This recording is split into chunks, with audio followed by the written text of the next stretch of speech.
Today on Missing Number, the true story of the Final Fantasy cult, an offensive South Park episode hidden in a Tiger Woods game, and danger lurks around every corner in an unintentionally creepy hunting game.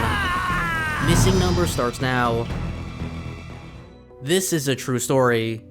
In 2001, a 19-year-old Final Fantasy fan ran a website dedicated to Zack from Final Fantasy VII. One day, a fan of the game named Jen messaged him on AOL Instant Messenger.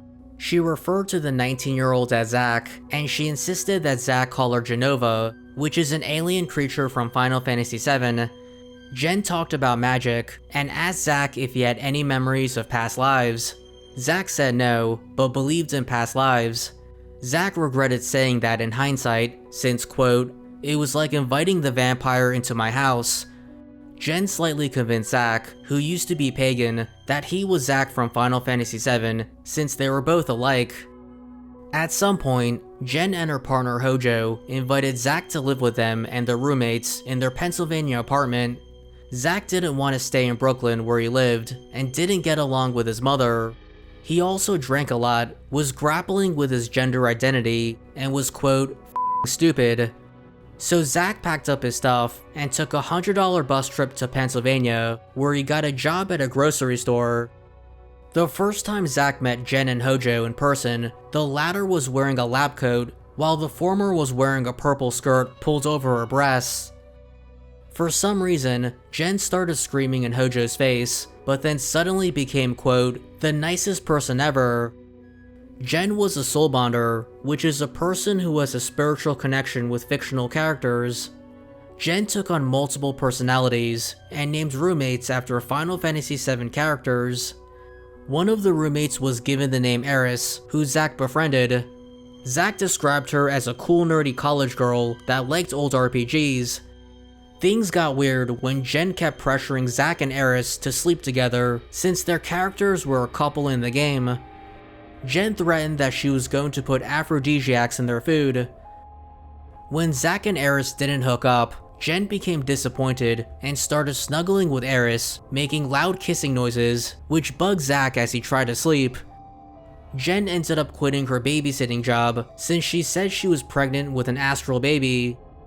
She made Zack pay for toys and food, but eventually Zack got his work hours cut and barely had any money left.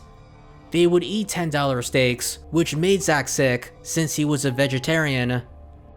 They also drank green Gatorade, or as they called it, Mako, which is a green liquid in Final Fantasy VII that's a planet's life energy.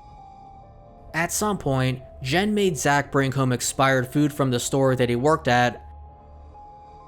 Sometimes Jen would wake Zack up at 3 AM to see fairy rings or fight magical disturbances. One time Jen did a past life regression on Zack, which involves lying on the floor as looped Final Fantasy music played. Jen monitored Zack's computer and phone closely, which prevented Zack from seeking help. One of the most terrifying experiences was when Jen and Hojo locked Zack in a soundproof room in a school building to get Zack to, quote, remember being Zack. While at the apartment, Zack would constantly hear physical fights break out, followed by noisy makeup sex. Zack wasn't the only one being abused. One time Jen made Eris sit in a bathtub full of ice cubes dyed with green food coloring as part of Eris's Cetra training. Eventually Eris left the apartment, which upset Jen, who pretended to slit her wrists. Jen wore the same clothes every day and never showered. Instead, she would apply scented oils and glitter. The apartment eventually became so filthy and smelly that they ended up moving to a different, smaller apartment. Zack had to carry everything by himself. The straw that broke the camel's back was when Zack's shoes were stolen one day after coming home from work in the rain. Fed up, Zack fled the apartment barefoot with $5 in his pocket. He was homeless for a few days, but said he finally felt free. Zack then contacted Sid for help. Sid was part of the Final Fantasy cult, who sometimes visited the apartment but wasn't completely brainwashed. Sid let Zack stay at his place, and eventually Zack called his father and got a plane ticket back home, where he got his life back together. Jen's real name is reportedly Jennifer Cornett, and when she was younger, she spent time at the Cross Creek Residential Treatment Center in Utah. The place is said to physically and psychologically abuse teenagers. It's good to see you again, Will. Let me rephrase that. It's good to see you in here, where you belong. I hear NBC Hannibal doesn't want to talk about the Tooth Fairy. Maybe this will convince you. Hey DLC, want to tattle to me about the Tooth Fairy? I can make it worth your while. Not enough? I understand. I can up the ante. In 2003, Jen moved into a house in Bellefonte, Pennsylvania to continue her cult, but when things didn't work out, she relocated to Arizona and then possibly California. Around 2005, Zach wrote about his experience on his personal website. Afterwards, more people came forward sharing their own experience with Jen and the Final Fantasy cult. Jen eventually found out about Zach's website and accused him of lying. She deleted her online presence, and it's rumored that she moved to the Hannibal fandom. However, when people found out, she went into hiding. Fast forward to July 2008, when someone posted a thread in a LiveJournal community called Housemate Horror.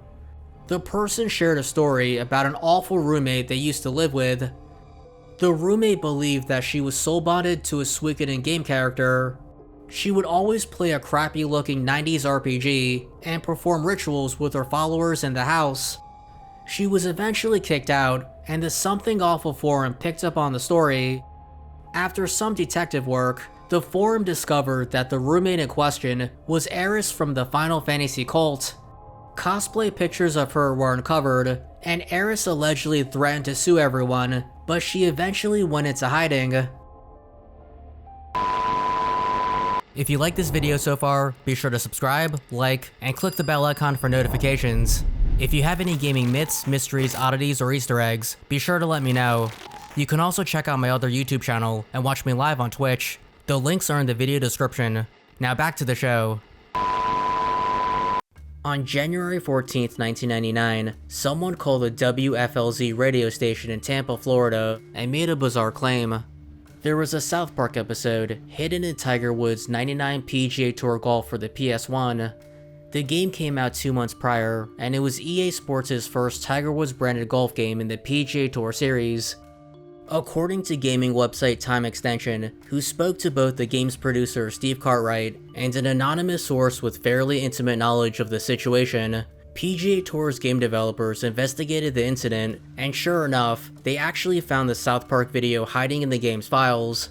Specifically, it was a VHS recording of The Spirit of Christmas, a 1995 short that involved Jesus fighting Santa.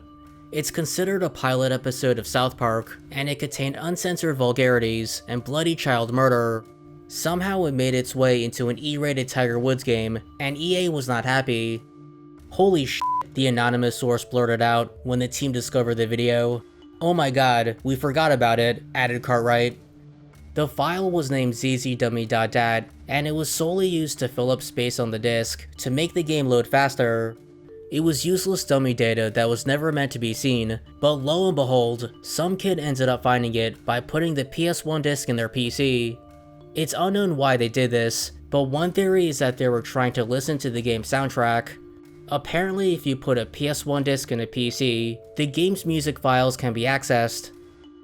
Upon the video's discovery, PGA Tour's game team leads immediately met with EA's general counsel Ruth Kennedy. She was stern and silent during an explanation and demonstration of what happened. However, at one point she laughed when American figure skater Brian Boltano appeared in the South Park short. After a series of questioning, another meeting took place, this time with EA's CEO Larry Probst and the heads of each department. Probst shook his head and marched around the room as if there was a NASA launch happening.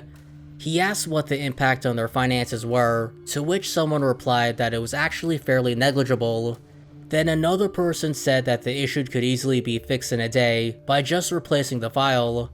However, this was going to be all over the news, and they were going to have to call their partners, the PGA and Tiger Woods, to explain the situation and apologize. It got to a point where people from marketing were screaming at the devs about, quote, dereliction of duty and how, quote, you're responsible. The devs apologized and said that it wouldn't happen again. EA ended up releasing a statement in which they warned how their Tiger Woods game contained a video that was, quote, objectionable to consumers. The company also voluntarily recalled the game just 30 minutes after the South Park file was discovered and removed it in subsequent copies of the game. However, 100,000 copies of the first print of the game were already out in the wild. You can find some of them being sold on eBay for around $20 to $100. However, one $75 listing is suspicious.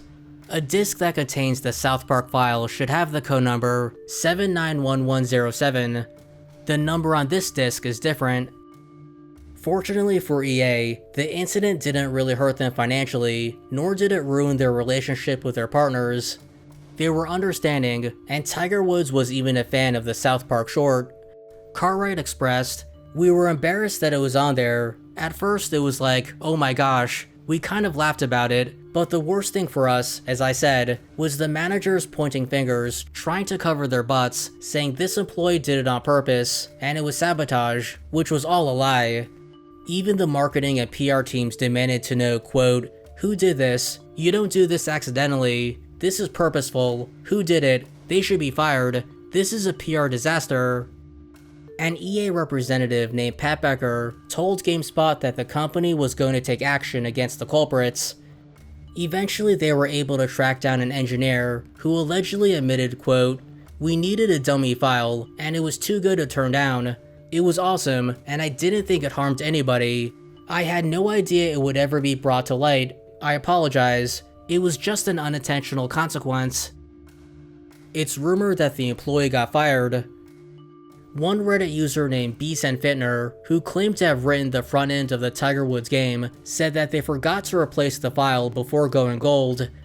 Meanwhile, another Reddit user named Big Doomer, who claimed that they were a former PlayStation Guidelines tester that worked with EA Seattle on Tiger Woods 99, said that they assumed that any dummy data on a disc would be appropriate, but after this incident, quote, test cases were amended to check all files on a disc. Years later, South Park ended up doing a parody of Tiger Woods' PGA games that involved Woods' cheating scandal. Thanks to Johnny Maxwell for submitting this tip. Hunting Unlimited 2010 is a game that has an unintentionally creepy vibe.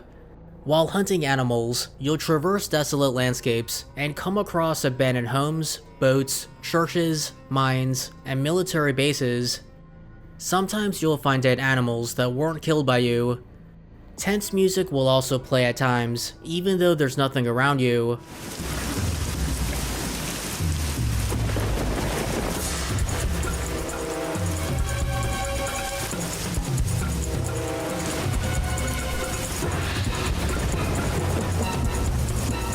Death can be sudden. According to one Reddit user named Diablos VVV, there's one mission where you have to kill animals who are infected with some kind of disease or radiation. One of the strangest things about the game are the on-screen messages that provide helpful information to players.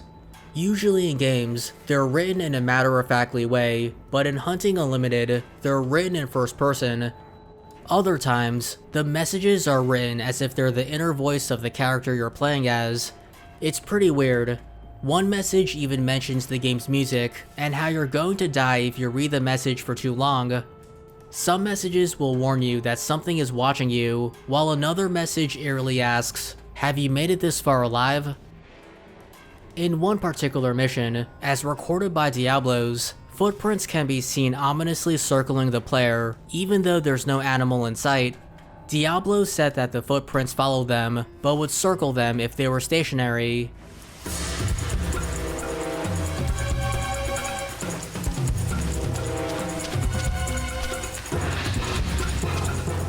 Whatever was making the footprints had no collision detection, so it couldn't be shot, and there weren't any footstep sounds.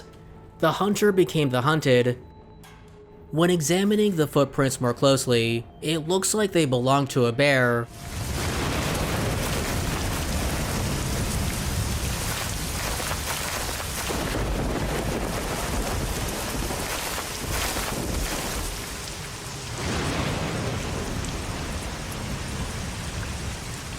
It's possible that the game just failed to load the bear model,